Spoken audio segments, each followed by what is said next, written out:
మరి ప్రభు కృపను బట్టి ఒక సువార్థికుడుగా అలాగే సువార్థికులుగా వీళ్ళందరూ కూడా బ్రతికేది చిన్న కాలం అని తెలుసుకుని ప్రభు వారికి ఇచ్చిన రక్షణ వీరందరూ గుర్తుపెట్టుకుని వీరందరూ కూడా మేము కూడా మా వంతు సువార్త చేయాలి, సేవకులు ఒక్కరే కాదని గ్రహించి మరి వీళ్ళందరూ కూడా చాలా కష్టాలు వేసుకుని ఈ ఏజెన్సీ సువార్తకు రావడం అయితే మేము జరిగిందండి.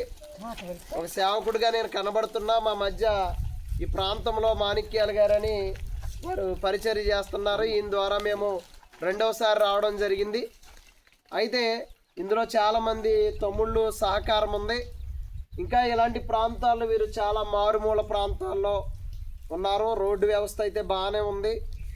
వీరికి చిన్న చిన్న ఉన్నంతలో తమ్ముళ్ళు ఇచ్చినటువంటి డబ్బులను బట్టి కొన్ని వస్తువులు, కొన్ని వస్త్రాలు ఇవ్వడం జరిగింది.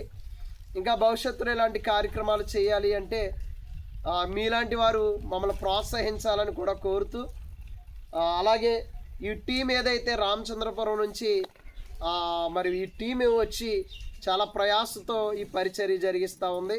మా కొరకు, మా పరిచర్య కొరకు, ఇలాంటి ఏజెన్సీ స్వార్థల కొరకు మీరందరూ కూడా ప్రార్థన చేయవలసిందిగా, అలాగే ఈరోజు మమ్మల్ని అందరినీ ఇలా చెప్పడానికి చిన్న అవకాశం ఇచ్చినందుకు మీ అందరికీ కూడా అమ్మ వందనాలు.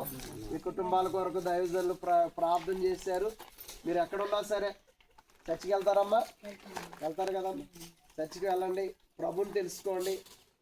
ఎందుకంటే ఈ జీవితం చాలా చిన్నది, ఇంతలో కనబడి అంతలోనే మాయమైపోతాం. కనుక ఈ ఉన్న జీవితాన్ని మనం దేవుడి కొరకు బ్రతకాలి.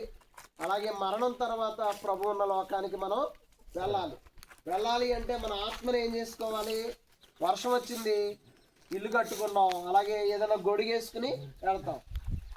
వర్షం నుంచి కాపాడుతున్నాం ఈ దేహాన్ని. మరి ఆత్మను కాపాడుకోవాలి అంటే ఆత్మను రక్షించేవారు ఎవరు అంటే ఒక యేసుక్రీస్తు ప్రభుల వారేనమ్మ. మరి ఆ యేసుక్రీస్తు ప్రభుల వారిని బట్టి మీరు అందరూ పరలోకి వెళ్ళాలండి. మా ఈ చిన్న ప్రయత్నం మేము చేస్తూ ఉన్నాం. మీరు అందరూ యేసు ప్రభు యొక్క శక్తిని తెలుసుకోవాలని. అయితే మేము చెబితే మీకు అర్థం కాకపోవచ్చు, కానీ ఎప్పుడైనా ఏదైనా మీ బలహీనతలు వస్తాయి కదమ్మా శారీరకంగా, ఆ సమయంలో యేసు ప్రభువా మమ్మల్ని స్వస్థపరిచని అడగండి. ఆ టైంలో దేవుడు ఒకవేళ మిమ్మల్ని దర్శించి కార్యం చేస్తే ఆయన అనుభవాన్ని ఎప్పుడు మీరు మర్చిపోకండి. అందరికీ వందనాలు.